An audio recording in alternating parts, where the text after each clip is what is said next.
I need all the wins, yeah. Ain't no L's, I gotta get a no call and quits, yeah. Gotta keep on moving no matter how hard it gets, yeah. Better move out the way cause I'm coming with harder hits. What's up, guys? Welcome to the KP3 Community Podcast. Tonight we have a special topic. We are talking about our top secret product.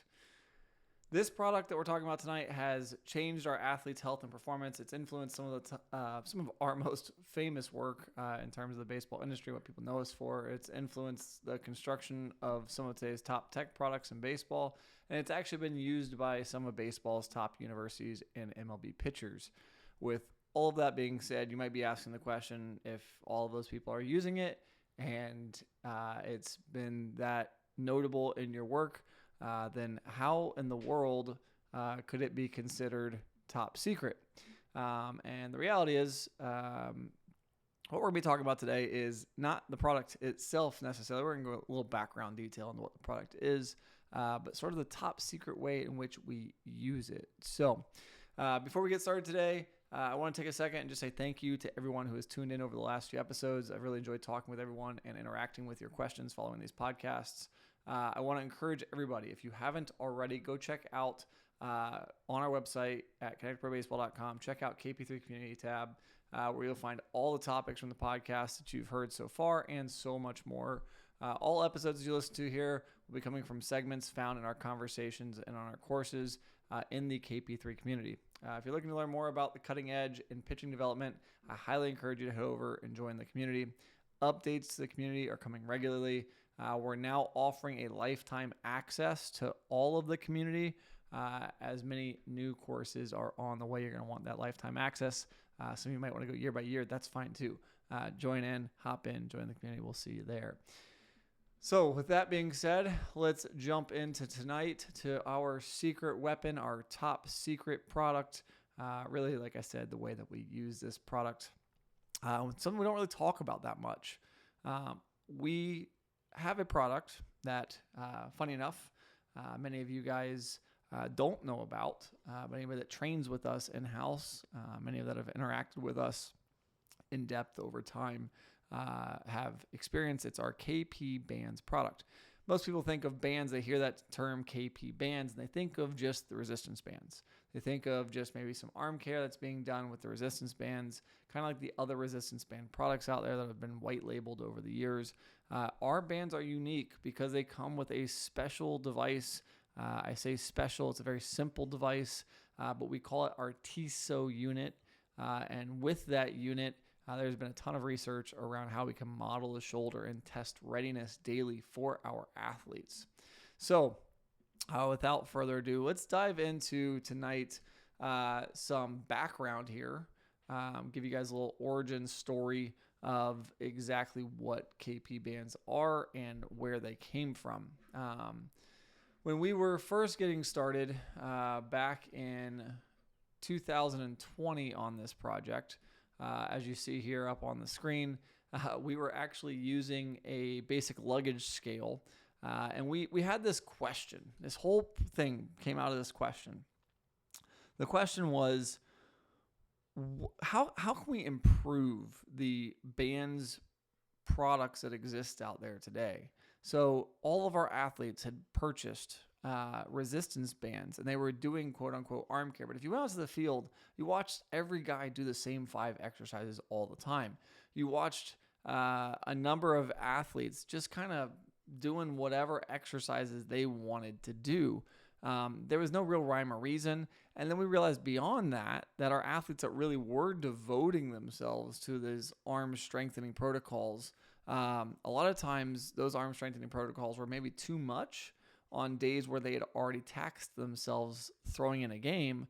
And we were doing this crazy program with somebody who really wasn't meant to be doing that program. So we thought about it for a while. We said, we need to do something different, and we need to create something that would provide some sort of changing with you every day. And we called that our dynamic training protocol, or DTP.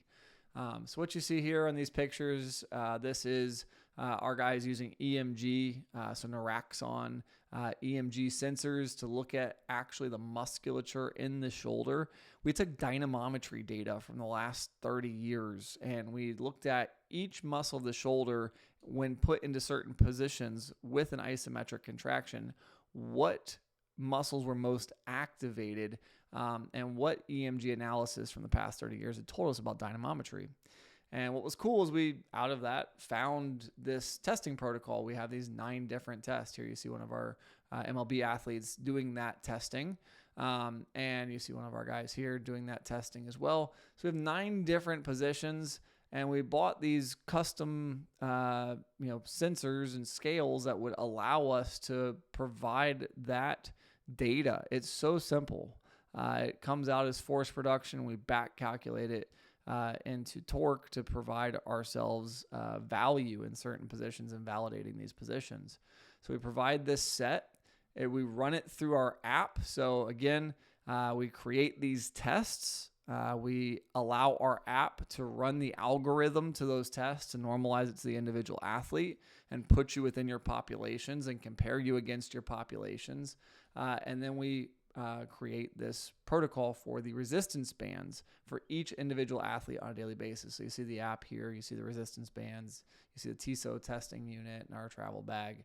And so in 2022, we launched this at ABCA and showcased to the world what we had been building and what our app was allowing us to do with this bands training protocol and how we were changing arm care for athletes on a daily basis better than anybody else had ever done it. And so it was an amazing moment for us putting out our first product and trying to get the world to see what it is that we had been doing for so long. We really started this in about 2019, end of 2019, I want to say. And built it up to 2022, and we pushed this out. We had a number of universities jump on it. We had some MLB players jump on it. All of our guys in-house were using it daily. And over the span of 5 years or 3 years, 5 years of doing this testing, guys, we pulled in somewhere around 70,000 shoulder tests for guys. So an amazing data set for us to have that much shoulder data and relevant data on our athletes. So our athletes come in every day. They hop on our TISO testing. We get an idea of where they are from a readiness standpoint. And then at the end of the day, when they finish their throwing, finish their training, they do their arm care, and that arm care is individualized to every athlete daily based upon their readiness, based upon the fatigue that they've experienced and that we've observed with our bands. So this is truly a dynamic training protocol, meaning that what you do today, what you do tomorrow will impact your actual exercise selection from our app for you for each day into the future. So just an awesome product. It was something that because we used the technologies that we used and we built it the way we built it, we didn't have to charge an arm and a leg for it. We made it scalable for the masses. So just a fun project, something that we, again, have seen massive strength gains by our athletes over time with, and something that we've been really proud of, but we just don't talk that much about. Most people want to hear about our workload management models and ask us about the algorithms that we use on that front, or maybe our lifting algorithms, or they want to get into the things that like biomechanics, and they want to get into the weeds on these things, and they see this simple product that is such a staple for what we do, but maybe don't ask so many questions about it, or just kind of take it for granted that this is maybe not something they need to do every day. And so we've had, again, great success with it. A lot of athletes use it. We have shipped these things, around the world. It's been awesome. They are showing up, and we get pictures all the time from fans or friends or parents that are sending us pictures of our bands in a bullpen. It's pretty cool, and it's been definitely a fun journey putting these out there. So that's sort of the origin story. Again, main questions there. How do we understand an athlete's shoulder daily, their arm daily, and the readiness? And those 9 tests, specifically designed 9 tests, allow us to take a snapshot of your shoulder And when we get that TISO score, so the score from the TISO unit, we put together all 9 TISO tests, we get one score, and that one score gives us a great reflection of understanding where your specific readiness is today. So with that being said, let's dive into now that we have some background context, let's dive into what we do with this information. So yes, we provide our athletes with an arm care protocol, that dynamic training protocol daily. We individualize and auto-regulate athletes' arm care daily with our app and with the product. But one of the other really cool use cases that we found with the bands that I talked about it in one of the other podcasts. But one of the things that we talked about as a staff as we were kind of getting into this was, could we use this to manage throwing?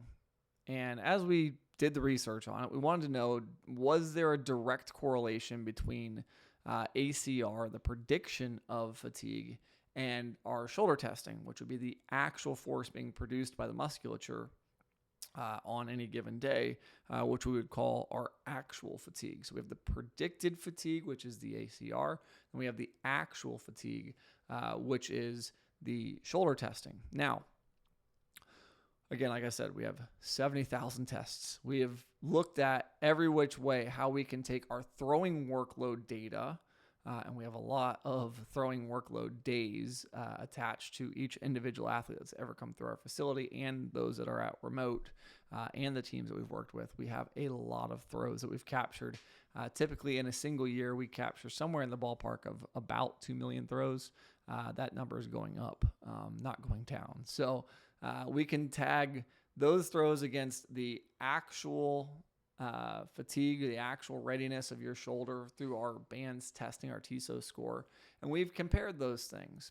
And what we found is that individual athletes, there's just not enough consistency to say what is good and what is bad. And I'll be clear on this. I see the marketing out there. I see a lot of other companies promoting velocity from products similar, or they're promoting arm health from products similar, or they're saying that they have a magic number. Basically, if you go past this threshold, you're going to get hurt. That would be like saying if you go above a 1.3 ACR, you're going to get hurt, like it's guaranteed. And that's just not true. And I am a big proponent of the ACR, AC ratio. I'm a big fan of that. I'm a big fan of how to use it, but I think it's just a tool. And to talk about it any differently, I think would be doing it just a disservice and stacking it up to be something that's not. So I want to be very clear about our TISO score. I want to be very clear about any products that do this type of daily readiness testing. There is not a magic number for the individual athlete. There's definitely not enough research for that magic number. But there are supporting cases to say that there might be some guidelines where we can start to begin to have a conversation with our athletes. And so what I mean by that is, I'll give you an example here. Imagine an athlete comes in every day and their TISO score, we'll just make it arbitrary. We'll say their TISO score every day is a 10. And so the average TISO score is always a 10. If that athlete comes in and he displays that he's at a 9.5 or a 9 or an 8.5, if you don't have the data set that we have, it's hard to understand how much of a drop is bad for this individual athlete. And so if we think about that for a second, we can kind of take a step back and say, okay, let's say we look at, what a big drop would be. What's the biggest drops we see from our athletes? And so the biggest drops we've ever seen are like 1.5 or maybe like a 2. And that's a massive drop. Those are very, very big drops. Did those players get hurt? No, not immediately. Did we have any track record to say they got hurt after? No, we didn't have any data that supported that those athletes got hurt after.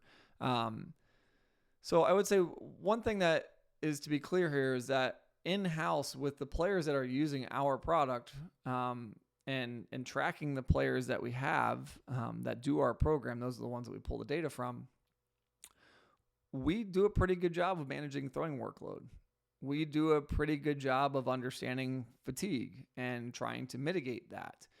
From the lifting side of things, we try not to tax our athletes. We manage bullpen progressions. We understand how the big picture all comes together. And so our data set, though extremely valuable and vast, we just don't have enough injuries, nor do I want enough injuries in our data set to figure out what good from bad looks like.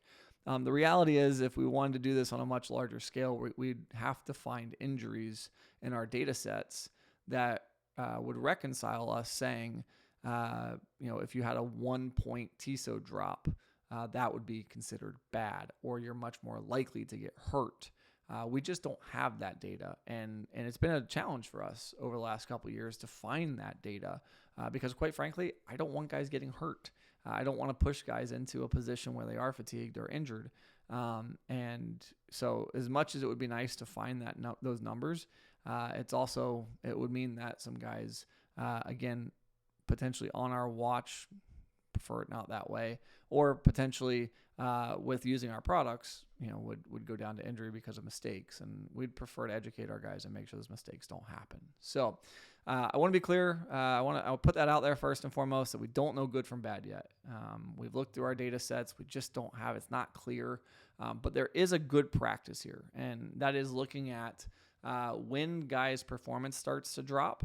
And we can look at, on top of that, again, minor flare-ups or again, just big drops. What is a big drop for a guy? And then following up with how you feel, etc. We can push through those things and ask those questions. There's a lot of experience from our staff that's kind of led us to some answers. So typically what we find is that when an athlete has a 1-point TISO score drop, that's something that we want to start to ask questions to the athlete about. Hey, how are you feeling? Talk to me about what's going on with things. I saw your scores way down. We want to monitor that over the next couple of days. That's really valuable for us. So the way this works typically is, let's look at this schedule up here. I'm going to turn this arrow over to the screen. Let's say that we have, and you can see down here, we have our TISO average, which is this dotted line in the middle. So keep that in mind. Let's say we get to our peak game day. So this is our in season. So you have our throwing fitness up here. This would be in season. And remember, building up for season, this athlete would have done this week's routine over and over and over. Let's say they're a starter. They're going to do this over and over and over and over and over for weeks, all season. So this would be the end of the season, the last 2 weeks of season here. And we know this athlete has a start coming up on this date. Let's say we start tracking this readiness score, this TISO score on this date. And again, let's give it that arbitrary value of 10. So on that day, this 60, he does this 60. And what we're going to find is typically over the next 2 days, over the next 48 hours, according to our data, after a larger workload, meaning 20 plus, we find our athletes have a 48-hour recovery cycle, meaning that they start to move down. So 24, 48 hours they go down. Then they'll start to come back out of that at the 72-hour mark. Now, typically for some, that's where they start to throw a bullpen.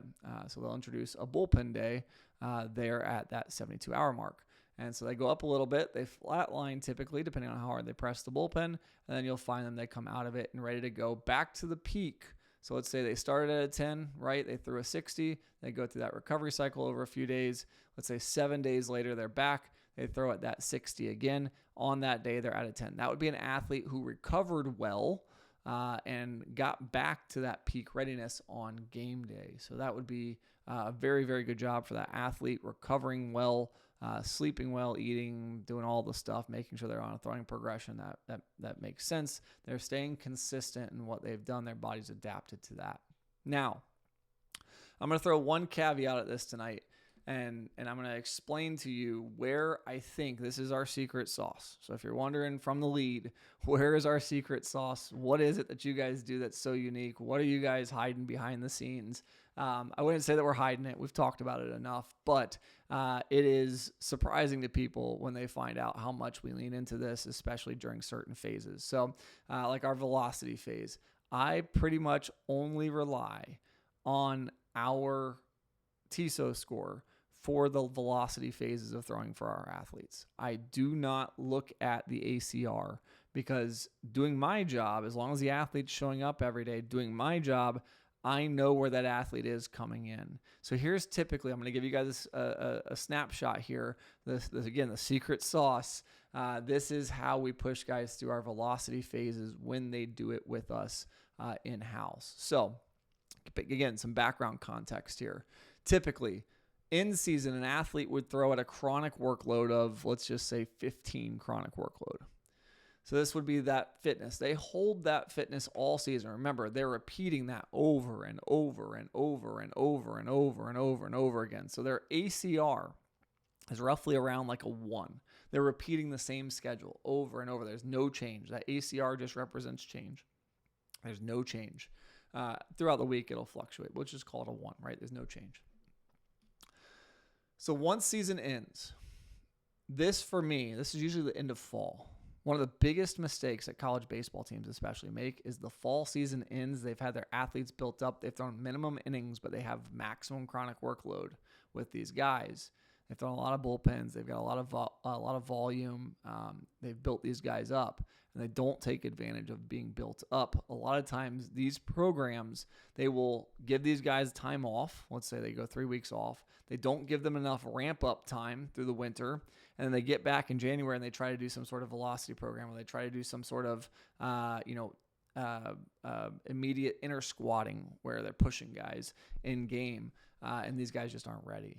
I think the time for development for velocity, I know the time for development for velocity is just after the fall for most of these college programs. So if I'm a college program, you're watching this and you want to take some notes here, you build your athletes up. They're coming out of the fall season. Instead of shutting them down, deload them into a velocity program. And I know this sounds crazy, and you wonder how in the world can you do that? That doesn't make sense. Let me show you. Let me explain it. So chronic workload, let's say it's throwing fitness, sits at about a 15. Okay, season ends. If I now have my athlete only do this schedule that you see here, right? 8-15, day off. 8-8-15, day off. 8-15, day off. And I'm just going to repeat that schedule over and over and over. The stimulus, because I'm doing a velocity program, on these 15 days is extremely high. Not reflected well enough by the workload. So we have our ACR is holding at like a 1. Let's just say this is going to say it's holding at a 1.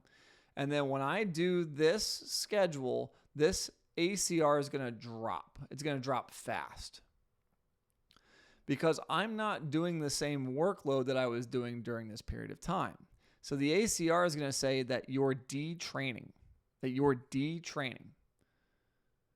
Think about preparing for a marathon. You're going to run 20-something miles, right? You build up to handle 20-something miles, 26 miles. And then race day comes, and the officiation of the race the director comes out, and he tells everybody on the line, "Hey, hold on a second. Every mile past 2 miles is now closed. This race will only be 2 miles. You've built up to run 26." But he's going to say to you, "Hey, you can only run 2. This race is now going to be 2. You're going to fly through those 2 miles. You're going to sprint." Right? And because of that sprinting, you're going to be a little more tired, but you can handle 2 miles with nothing. It's with ease. You're so built up. It's so easy for you to handle that 2 miles. That's what we're trying to do with this velocity program. When we come out of season with all of this throwing fitness built up, for you to throw to a 15 and to throw 10 pull downs, to do 15 plyo velos, do that twice a week, that's nothing. You're well built up for that.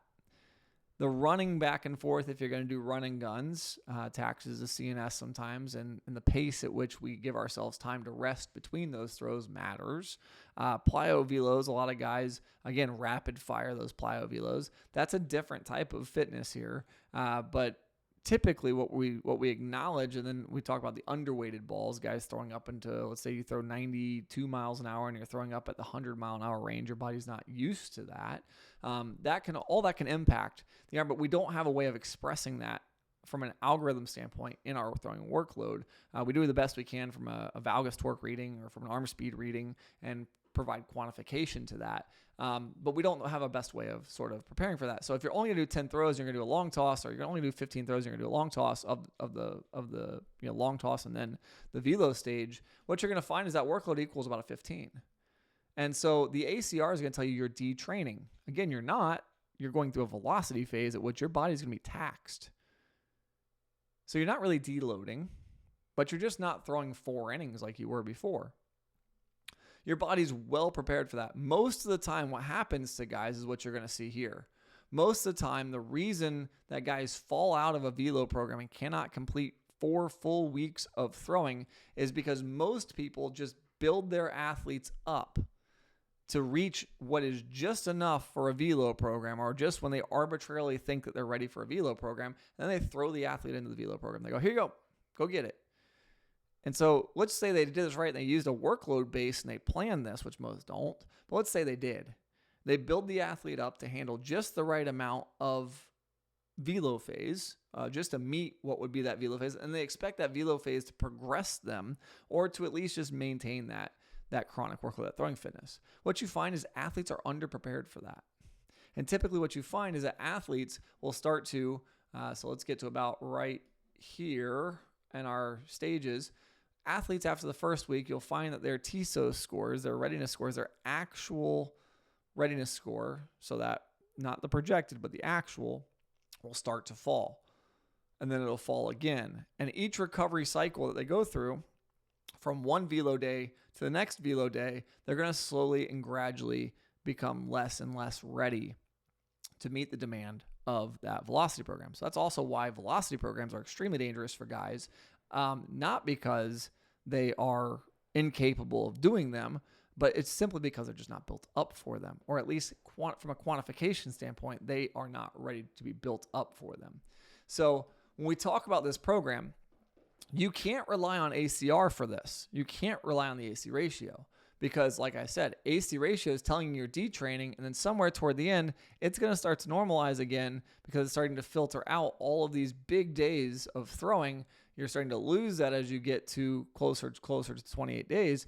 And what you're going to find is that you're going to start to have the ACR increase to roughly around like a 1.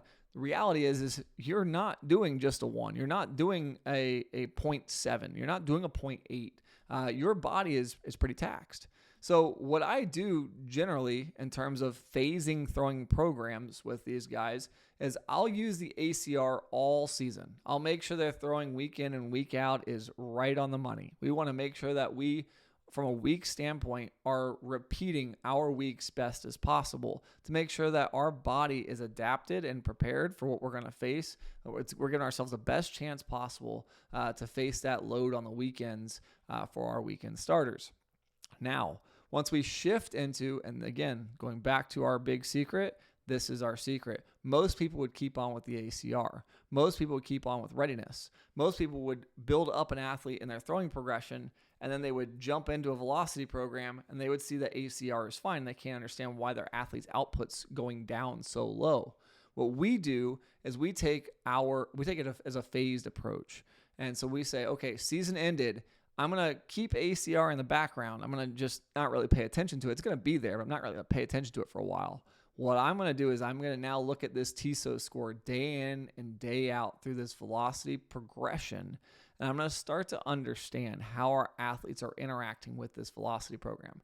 Typically, the first day, they're fine. Second velocity day, again, let's say this is their readiness. You're going to see it go down a little bit. They're going to come out of it a little bit, and then, they're going to hit another velocity day. They're going to go down a little bit. What you don't want to do, so if this is that athlete's average, that line in the middle, you don't want to deviate too far below that average. And whatever their peak is from the peak velocity day, so let's pick this day right here. So let's say we look at the day after and then the day after.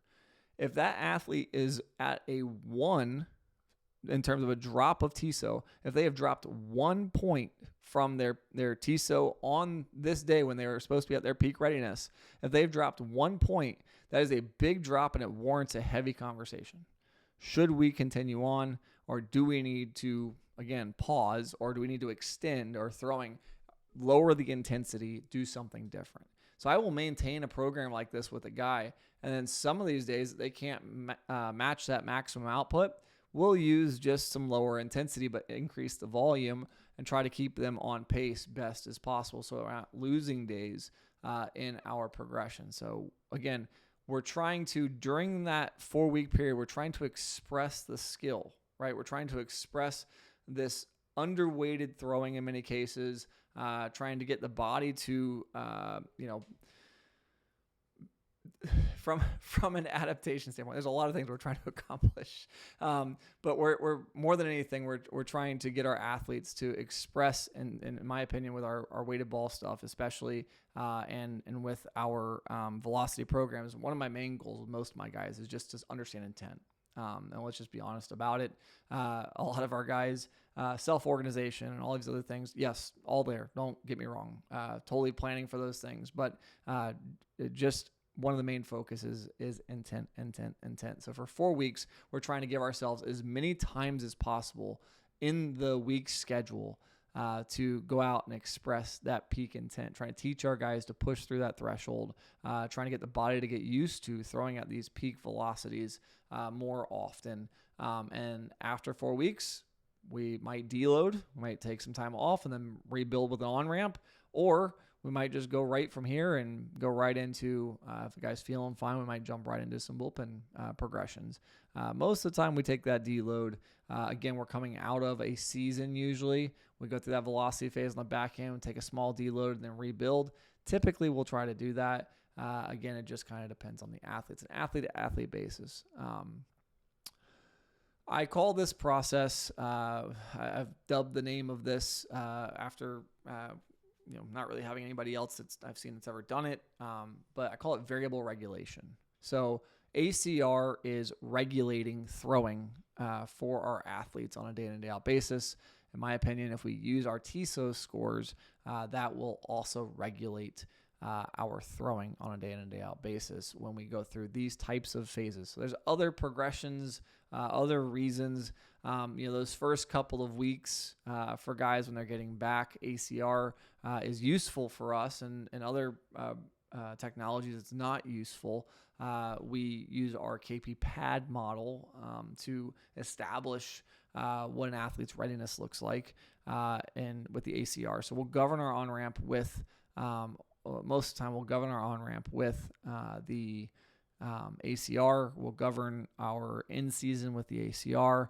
When we start talking about velocity phases, when we start talking about even where ACR becomes repeated during a season, it starts to get into that one range, I'll split and look at kind of more weighted toward the actual readiness with the TISO unit in season versus just looking at ACR alone. And I think that's one of the big mistakes, again, that I think a lot of people make is they're looking at ACR and they're using it. It's predictive.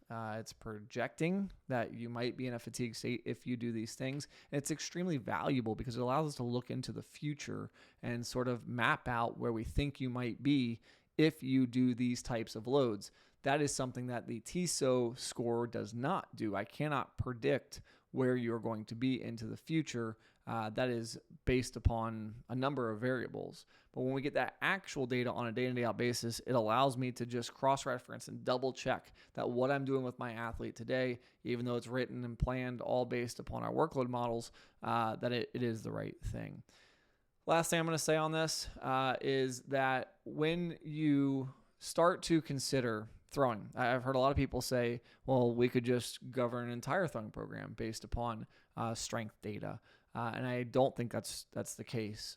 One of the things that you run into is that when, for a velocity phase, for example, it is okay to take some days and nix the velocity portion of it and just try to replicate that load with intensity, like a lowered intensity and volume. But when we start to look at the entire off season of throwing, we start to look at the entire season of throwing.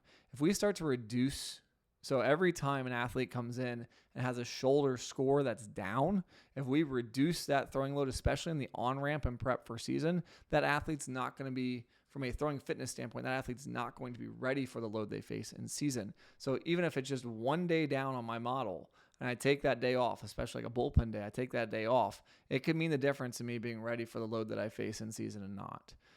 So strength can be very helpful in some phases in some programs, some models. ACR is much, much more useful in some portions of the throwing program, some phases of the throwing program. And so this is a very advanced topic, but something that over the last couple of years we've played with and had great success with. I highly recommend, as always, if you don't have anything to measure strength with, or if you are interested in our TISO unit and our KP bands, remember we have two pieces to this with the KP bands. So the secret for us is not just what our throwing workload component is, this variable regulation. The secret reality wise is that it's also the health component of our athletes having an individualized arm care protocol where we're not taxing our athletes' arms on a day-in, day-out basis with our arm care routines. I have so many kids walk in with apps or programs or PT written scripts where you're looking at volume set rep schemes that are it's a lot for kids, and they're doing this program and they feel the burn and they feel good about feeling the burn, but they're doing this every day and they're doing it in the middle of a season, and these kids are taxing the musculature that they're leaning on to go out and perform and make sure that they can overcome the load that they face on field. So we got to be really careful about that, and that's where our dynamic training protocol, our DTP models, that's where they come into play and help so much, especially from a coaching standpoint. Like, I don't have to go in and try to manually change 60 kids or 100 kids programs every single day. Like, that just happens. They come in, they do their shoulder testing, our algorithm works, we know where it's at, we check in on it all the time and just kind of see what's going on under the hood, make sure everything's running smooth. But at the end of the day, I know that an athlete's going to get an individualized arm care program that they need to go do outside when they finish up with our day of training. They're going to get their arm care, their band work in, and I don't have to think twice about it. I watch those shoulder scores go up over time, and I know we're doing our job. So when that TISO score is elevating over the span of 3 months, and listen, this kid's doing our program, staying strong with it, and we see some great results there. So it's health. It's also performance when you look at the ACR and combining it with our throwing workloads.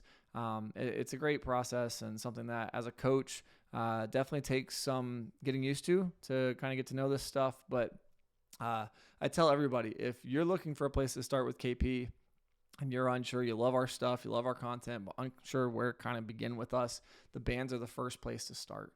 Get those TISO scores, begin to have conversations with your athletes, let them interact with the health perspective of it, right?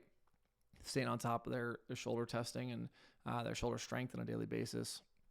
It allows you to do so much as a coach for such a little price. And I'm not just selling that. I actually really I'm passionate about that. I really believe that one of the things that we really try to do with that product was make it affordable so that people everywhere can get this kind of data and start to investigate these use cases themselves. It's validated. Go check out our course online, The Future of Arm Care. If you want to get into the weeds at how we validated in the EMG data and the process at which we built this entire model out with, it's all up there under our The Future of Arm Care series. So definitely check that out. I will pull this down real quick and we'll put this one up there again. Community, our KP3 community page is now available for that lifetime access. That's going to get you the Future of Arm Care, Winning with Workload, and the official response is free. So the official response is still free on that page. Just click on it. You can check it out anytime to read our official response to the MLB. So go check that out. Learn more. We do team offers for discounts. So if you have a team, whether it be a travel ball team all the way up to college, if you are looking to order a handful of sets of bands, we do 5 sets of bands. If you're buying 5 sets of bands, we give team discounts. You can reach out to us at support@kineticprobaseball.com to get involved with that and get those shipped out to you. You can also purchase them individually on our website. Go to the gear tab. You will find our products and our gear all in there on the shop tab on our website as well. With that being said, let's move on tonight to the next segment that we have.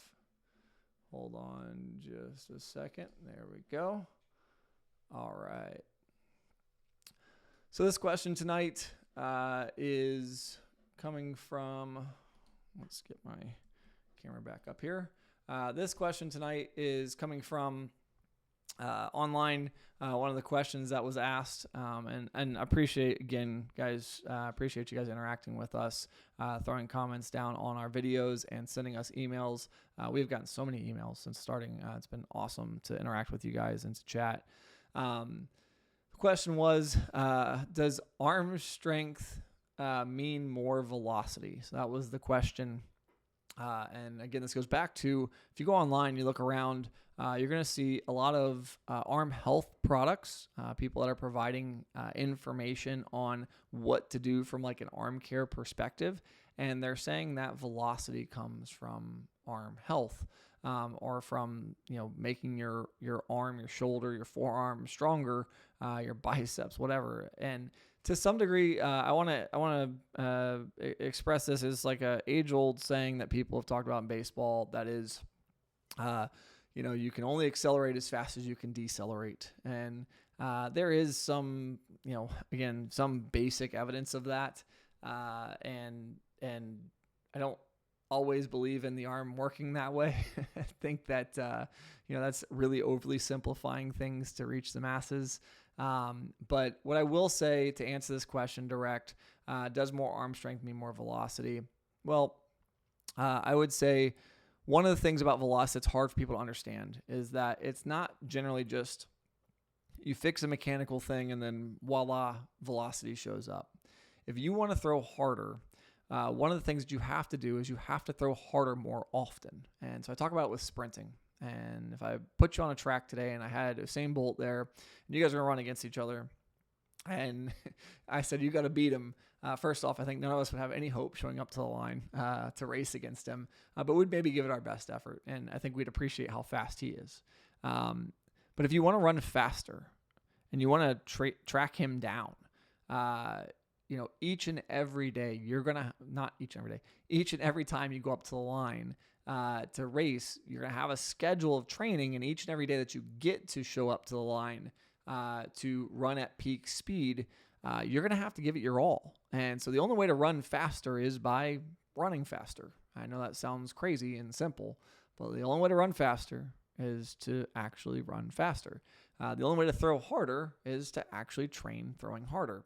So if you want to improve velocity, well, you got to take your shots and you got to find the time to increase volume of throws in your week at which you are practicing peak velocity. You're not just going to throw harder by throwing 70% and throwing plyos into a screen and working on some magical thing. If you want to throw harder, you have to try to express that fix, whatever you're trying to improve, and you have to do it at a peak intensity, a peak velocity. So arm strength, if I want to throw harder more often, that means that I have to have a really diligent, a really resilient arm. My forearm flexors, my shoulder, those things are going to have to be really strong and resilient so that when I do express peak velocities, it doesn't take me 6 days to recover to get back and throw hard again. If I'm really strong and I'm able to be resilient and I'm able to overcome whatever load I'm throwing at my body on that, let's say it's a peak day of a Tuesday and I'm trying to come back for Saturday, I need to be ready to get back and be at my peak readiness. Again, using this TSO score, we can track this. I need to be at my peak readiness by Saturday. So that when I step back up to throw full speed again, my arm is healthy. It stays healthy. It can protect itself. So one aspect of this is if I want to throw harder, I need to throw harder more often. So if I want to throw harder more often, then I need to be more strong. I need to be stronger to help myself stay healthy. Velocity, so performance and health, there's always this hand in hand. They go back and forth and back and forth. And when we talk about this question, I think oftentimes we think that if I strengthen this muscle in my rotator cuff, I'm going to, somehow make my arm move faster and throw harder. The reality is that we use the kinetic chain. We have to become much better at organizing the certain movements of our body to accelerate our arm. And our arm has to be able to, let's say this too, that the arm is passive in that it's not actively making itself move faster. The arm is passive in that movement, receiving the energy from the trunk to accelerate itself. But it has to be really good. The arm has to be really strong to protect itself from those forces it's going to face. So does more arm strength mean more velocity?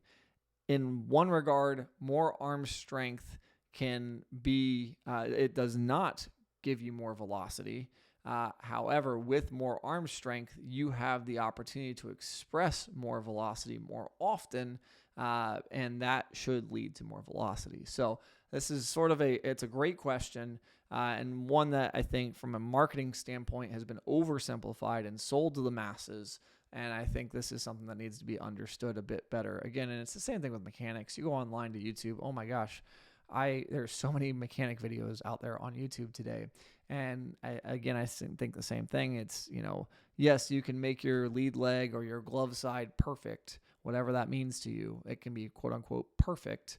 But at the end of the day, if you don't practice throwing at 100% and making that specific move at 100%, or you can't make that move at 100% effort when throwing, then at the end of the day, it has no relevance, because if you want to throw harder, it's not going to be the move itself at low intensities. It's going to be the move itself at potential high intensities. And those are very different things when we start talking about skill and expression of skill. So with that, tonight, we're going to end it up on the wrap. Guys, I appreciate you guys tuning in as always. Here's my one ask. I don't need you to like. I don't need you to subscribe. I need you to share. And this podcast, the reason why we're putting it out there is to help spread the information. We were doing nightly or Wednesday night Zoom calls with a group of people. And I had so many people saying that they couldn't make it Wednesday nights to do the Zoom calls. I felt bad.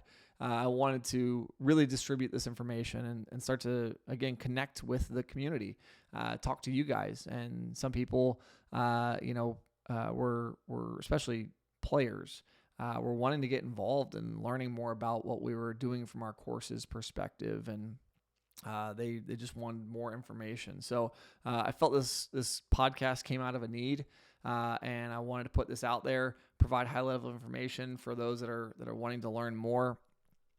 So just again, really appreciative of you guys interacting. There are so many more people out there that need to hear this information. And one thing that you'll find about me, if you don't know me yet, one thing you'll find about me is I'm extremely transparent, probably to a fault, and we'll talk about this information with transparency. And I'm just hoping that through all the noise on the internet, something like this podcast can be found by the right person and can help somebody, build trust in learning about this stuff. And the same way that I went through it. I don't have an education background in any of this. I was self-taught over the years, and just extremely passionate about trying to change the game of baseball. So again, I ask you, if you like this content, if you loved it, please share it with somebody that might need to hear it, or somebody that might be interested in hearing it.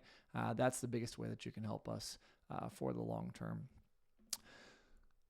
For closing tonight, again, if you guys haven't already checked it out, go on over to our website, kineticprobaseball.com. All the materials from this podcast are coming from our courses on the KP3 community. We have some really exciting updates with new courses coming into the year and early next year. So just really, really awesome time for us and staff putting this stuff together and preparing this for what's ahead.